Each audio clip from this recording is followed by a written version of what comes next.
ओम जयंती मंगला काली भद्रकाली कपालिनी दुर्गा क्षमा शिवा धात्री स्वाहा स्वधा नमोस्तुते। ओम दुम दुर्गाय नमः। जय माता रानी। दोस्तों, आपके अपने चैनल धर्म साधना में आपका बहुत बहुत स्वागत है। माँ भगवती दुर्गा की कृपा आप और आपके पूरे परिवार पर सदा सर्वदा बनी रहे। दोस्तों, नवरात्रि का प्रारंभ होने वाला है और आप सभी के बहुत सारे प्रश्न कमेंट बॉक्स में आए हुए हैं, जिनमें से कुछ प्रश्नों के उत्तर मैं आपको आज की वीडियो में देने वाली हूं। दोस्तों, बहुत सारे भक्तों के प्रश्न आए हुए हैं कि नवरात्रि का व्रत हम हर बार करते हैं और इस बार भी करना चाहते हैं, लेकिन समस्या ये है कि नवरात्रि में अगर पीरियड्स आ जाता है तब हमें क्या करना चाहिए। मान लीजिए कि नवरात्रि प्रारंभ होने वाली है और अभी पीरियड्स की अवस्था है और 1 या 2 दिन बाद हम शुद्ध अवस्था में आ जाते हैं, तो पूजा क्या हम शुरू कर सकते हैं। और हाँ, एक और प्रश्न है कि क्या दूसरे और तीसरे दिन कलश की स्थापना की जा सकती है। जैसे कि अगर पहले दिन पीरियड्स में है या दूसरे दिन भी पीरियड्स की अवस्था में है और मान लीजिए कि तीसरे दिन या दूसरे दिन हम शुद्ध हो जाते हैं, तो क्या उस दिन हम कलश की स्थापना कर सकते हैं। एक प्रश्न है कि अगर बीच में पीरियड्स आ जाता है, मतलब नवरात्रि के बीच में अगर पीरियड्स आ जाए, जैसे कि आपने अगर 2 या 3 दिन का व्रत रखा है या 4-5 दिन आपका व्रत हो गया है, मान लीजिए कि बीच में ही पीरियड्स आ जाता है, तो उस अवस्था में हमें क्या करना चाहिए। क्या हम व्रत को जारी रखें या फिर बीच में हम अन्न खाकर व्रत को तोड़ दें, क्या करना चाहिए। और अगर हम जारी रखते हैं व्रत को, तो व्रत के नियम किस प्रकार से पालन करेंगे, पूजा किस प्रकार से करें, मंत्र जप कैसे करें। और अगर हवन या कन्या पूजन के समय में होता है पीरियड्स, तो क्या हमें हवन करना चाहिए, कन्या पूजन करना चाहिए, नवरात्रि व्रत का समापन किस प्रकार से करें। और आपका अगला प्रश्न है कि मान लीजिए कि हम अभी पीरियड्स की अवस्था में हैं, तो क्या नवरात्रि के पहले दिन से अगर हम शुद्ध नहीं हैं तो भी क्या व्रत शुरू कर सकते हैं और क्या हमारा वो व्रत माना जाएगा। जैसे कि अगर हमने शुरू में व्रत शुरू कर लिया है लेकिन पूजा नहीं कर सकते हैं, बीच में शुद्ध हो जाए तो उसके बाद हम पूजा आराधना कर लेंगे, तो क्या हमारे 9 दिन की नवरात्रि का व्रत माना जाएगा। और अगला प्रश्न है कि कितने दिन बाद, मतलब पीरियड्स के कितने दिन बाद पूजा आराधना करनी चाहिए। तो आज की वीडियो पूरी तरह से आपके प्रश्नों पर ही आधारित है, इसलिए वीडियो को पूरा जरूर देख लीजिए। और अगर आपको आज की वीडियो अच्छी लगे तो इसे लाइक भी जरूर कीजिए, क्योंकि आपके लाइक्स, आपके कमेंट्स ही मेरे लिए एकमात्र जरिया है जिनसे मुझे पता चलता है कि आपको ये वीडियो अच्छी लगती है और आपके लिए ये वीडियो उपयोगी है। तो अगर वीडियो अच्छी लगती है तो लाइक तो ज़रूर ही किया करें। इसके साथ ही कमेंट बॉक्स में माता रानी के नाम का जयकारा भी ज़रूर लगाएं, इससे आपको सकारात्मक ऊर्जा की प्राप्ति होती है। और अगर आपका कोई भी सुझाव हो, कोई भी प्रश्न हो या कोई विशेष वीडियो देखना चाहते हैं तो उसके लिए भी कमेंट बॉक्स में ज़रूर लिखिए। और हाँ, चैनल पर पहली बार आए हैं, अगर अभी तक आपने चैनल को सब्सक्राइब नहीं किया है तो आज की वीडियो अगर आपको अच्छी लगे तो चैनल को सब्सक्राइब करके बेल आइकन को जरूर प्रेस कर लीजिए। इससे ये होगा कि इस चैनल पर जो नई वीडियो अपलोड होंगी उनकी नोटिफिकेशन आपको सही समय पर प्राप्त होगी। तो बात कर लेते हैं आपके प्रश्नों के बारे में। सबसे पहला प्रश्न है कि अगर पीरियड्स की वजह से नवरात्रि के पहले दिन कलश की स्थापना नहीं कर पाते हैं तो क्या दूसरे या तीसरे दिन कलश की स्थापना कर सकते हैं। देखिए, कलश की स्थापना पहले दिन ही की जाती है, कलश की स्थापना बीच में नहीं की जाती है। कलश स्थापना का मतलब होता है माँ भगवती जगदम्बा, जो कि नवरात्रि के 9 दिनों में, शास्त्र ऐसा कहते हैं कि नवरात्रि के इन 9 दिनों में माँ भगवती जगदम्बा इस धरती पर विराजमान होती हैं। मतलब प्रतिपदा तिथि से 9वीं तिथि तक माँ दुर्गा का पृथ्वी पर ही वास होता है, इसलिए नवरात्रि के प्रथम दिन हम कलश की स्थापना करते हैं, उनका आवाहन करके अपने घर में विराजमान करते हैं। तो देखिए, कलश की स्थापना तो आप पहले दिन ही कर सकते हैं, कलश की स्थापना बीच में नहीं की जाती है। लेकिन हाँ, बिना कलश स्थापना किए भी आप पूजा आराधना कर सकते हैं अगर आप कलश की स्थापना नहीं कर पाते हैं तो। या फिर आप चाहें तो परिवार का कोई भी सदस्य हो जिससे आप अपने जिस भी प्रकार से कलश की स्थापना करते हैं आप उनसे करवा सकते हैं। या फिर आप ऐसा भी कर सकते हैं कि किसी ब्राह्मण को घर बुला लीजिए और उनसे आप कलश की स्थापना करवा सकते हैं। जैसे कि कोई भी आसपास मंदिर होता है तो उसमें पुजारी जी रहते हैं, तो ऐसे में मंदिर के पुजारी से या फिर किसी ब्राह्मण से भी आप चाहें तो कलश की स्थापना करवा सकते हैं। मतलब अगर आप कलश की स्थापना करना चाहते हैं तो पहले ही दिन की जाएगी। अगर आप पीरियड्स में हैं तो या तो किसी से करवा लीजिए या फिर आप ऐसा कर सकते हैं कि बिना कलश स्थापित किए भी पूजा आराधना कर सकते हैं, अगर घर में कोई कलश स्थापित करने वाला नहीं है तो। और हाँ, बिना कलश स्थापित किए भी अगर आप पूजा आराधना करते हैं तब भी विश्वास रखिए आपकी पूजा का उतना ही फल प्राप्त होता है, क्योंकि देखिए हमारे भाव सबसे प्रबल होते हैं और अगर हम सच्चे मन से, सच्चे भाव से पूजा आराधना करते हैं तो कलश स्थापित करें या ना करें, हमारी पूजा स्वीकार्य होती है और हमें हमारी पूजा का संपूर्ण फल प्राप्त होता है। और आपका अगला प्रश्न है कि नवरात्रि के अगर हम 9 दिन के व्रत धारण करते हैं और बीच में पीरियड्स आ जाएं तब हमें क्या करना चाहिए। क्या हम व्रत को जारी रखें या फिर बीच में हम भोजन कर सकते हैं। देखिए, वैसे तो नॉर्मली महिलाओं को ये बात पता होती है कि उनके पीरियड्स का समय क्या होता है।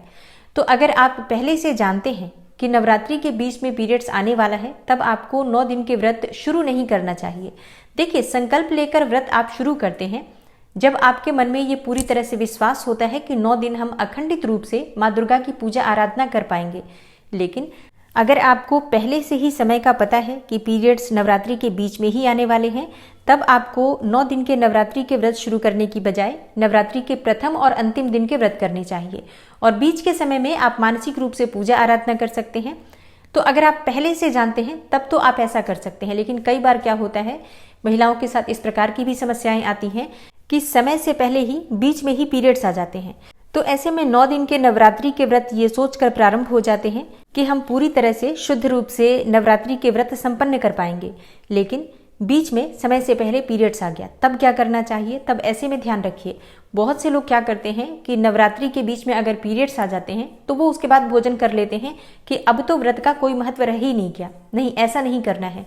अगर आपके व्रत के बीच में पीरियड्स आ जाते हैं तो भी आप अपना व्रत पूरा करेंगे, पूरे 9 दिन के व्रत करेंगे। देखिए, जिस प्रकार से आप व्रत हर बार करते हैं, बिल्कुल उसी प्रकार से किया जाएगा। जब आप व्रत का संकल्प शुद्ध रूप से लेते हैं, शुद्ध अवस्था में लेते हैं, और 9 दिन के व्रत का आपने संकल्प लिया है, तो आप पूजा करें या ना करें, आपका व्रत संपूर्ण माना जाएगा। मतलब बिल्कुल 9 दिनों के व्रत का आपको संपूर्ण फल प्राप्त होगा। ऐसा तब होगा जब आप बीच में भोजन नहीं करेंगे। अगर आप पीरियड्स आने के बाद भोजन कर लेते हैं तो आपका 1 दिन का भी व्रत माना नहीं जाता है, और हाँ, दोष भी लगता है। मतलब आपने जानबूझकर व्रत को खंडित कर दिया। देखिए, अगर आपके पीरियड्स बीच में आ जाते हैं, इससे आपका व्रत खंडित नहीं माना जाता है। खंडित तब माना जाता है जब आप नियम को भंग करते हैं, नियम को तोड़ते हैं। तो अगर आप नियम पूर्वक मानसिक जप करते हुए उसी प्रकार से पूजा आराधना करते रहेंगे, मतलब कार्मिक पूजा तो नहीं कर सकते हैं, हाथ से आप धूप दीप प्रज्वलित नहीं कर सकते हैं, लेकिन मानसिक रूप से मंत्र का जप करते रहिए। फलाहार जिस प्रकार से आप ले रहे थे, बिल्कुल उसी प्रकार से नियम पूर्वक आप फलाहार का सेवन करेंगे, अन्न का सेवन नहीं करेंगे, तो आपके पूरे 9 दिन के व्रत का संपूर्ण फल आपको प्राप्त होगा। तो अगर आप 9 दिन के व्रत शुरू कर रहे हैं, बीच में पीरियड्स आ जाते हैं, घबराने की बिल्कुल भी आवश्यकता नहीं है। अपनी आप पूजा मानसिक रूप से जारी रखिए, व्रत अपना उसी प्रकार से नियम पूर्वक करते रहिए। निश्चित रूप से आपकी पूजा का, आपके व्रत का संपूर्ण फल प्राप्त होगा। और आपका अगला प्रश्न है कि नवरात्रि के पहले या दूसरे दिन ही अगर हम पीरियड्स में हैं तो क्या हम व्रत शुरू कर सकते हैं पहले दिन से। देखिए, अगर आप पीरियड्स में हैं तो व्रत शुरू करने का कोई मतलब ही नहीं बनता है, क्योंकि शुद्ध अवस्था में संकल्प जब आप लेते हैं तभी आपका व्रत माना जाता है। बिना संकल्प के तो व्रत का कोई मतलब ही नहीं रह जाता। तो आप पहले दिन अगर पीरियड्स की अवस्था में हैं तो आप व्रत का संकल्प मत लीजिए। जब आप शुद्ध हो जाते हैं तो आप व्रत कर सकते हैं। देखिए, व्रत आप कितने दिनों का भी कर सकते हैं नवरात्रि का। जैसे कि बहुत से लोग नवरात्रि के बीच में तीसरे दिन से व्रत शुरू कर देते हैं और तीसरे दिन से लेकर 9वें दिन तक 5 या 7 दिन का व्रत कर लेते हैं। कई लोग ऐसे भी हैं जो अंतिम 3 दिनों का व्रत कर लेते हैं, या कुछ लोग जो कि ये जानते हैं कि अंत में, मतलब नवरात्रि के समापन के समय वो पीरियड्स में रहेंगे, तो नवरात्रि के प्रारंभ में ही 2 या 3 दिन का व्रत एक साथ कर लेते हैं। तो नवरात्रि के व्रत कई प्रकार से किए जाते हैं, जैसे भी भक्तों की सुविधा होती है, अपनी सुविधा के अनुसार, अपनी इच्छा के अनुसार माता को प्रसन्न करने का हर संभव प्रयास करते हैं। और अब बात करें कि अगर नवरात्रि के अंतिम समय में, मतलब समापन के समय में, कन्या पूजन के समय में, हवन के समय में पीरियड्स में है, तब क्या करें। देखिए, ऐसे में तो आप स्वयं से हवन भी नहीं कर सकते हैं और ना ही आप कन्या पूजन कर सकते हैं। तो ऐसे में आप चाहे तो अपने परिवार के किसी भी दूसरे सदस्य के द्वारा हवन या कन्या पूजन करवा सकते हैं। स्वयं से अगर आप भोग नहीं बना पाते हैं, मान लीजिए कि कन्या पूजन के समय में आप अशुद्ध अवस्था में हैं, तो बाजार से भी मिठाई और फल इत्यादि मंगाकर कन्या पूजन परिवार के किसी दूसरे सदस्य से करवा सकते हैं। और आपका अगला प्रश्न है कि पीरियड्स के कितने दिन बाद पूजा आराधना कर सकते हैं। तो देखिए, अगर आप बिल्कुल साफ अवस्था में हैं, बिल्कुल शुद्ध हो चुके हैं, तो ऐसे में आप मासिक धर्म के 5वें दिन पूजा आराधना कर सकते हैं। शास्त्रों के अनुसार चौथे दिन, मतलब मासिक धर्म के चौथे दिन रसोई इत्यादि के लिए महिलाएं बिल्कुल शुद्ध हो जाती हैं और 5वें दिन देव कार्य के लिए भी शुद्ध होती हैं। लेकिन आवश्यक है कि आप बिल्कुल साफ सुथरे हों, शुद्ध हों। ये आप स्वयं से देखिए कि क्या आप पूजा आराधना कर सकते हैं 5वें दिन, तभी आप पूजा कीजिएगा।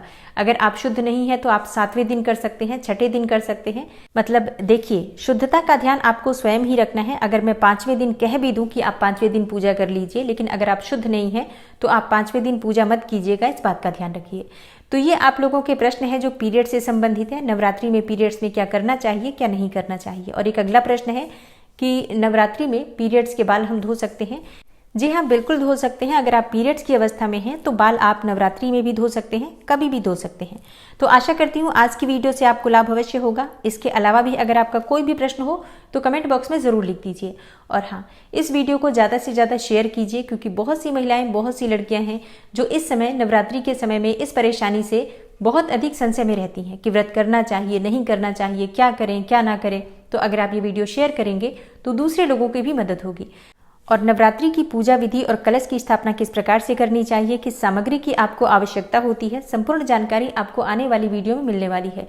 तो चैनल से जुड़े रहिए। मिलती हूँ मैं आपसे अगली वीडियो में। तब तक के लिए नमस्कार।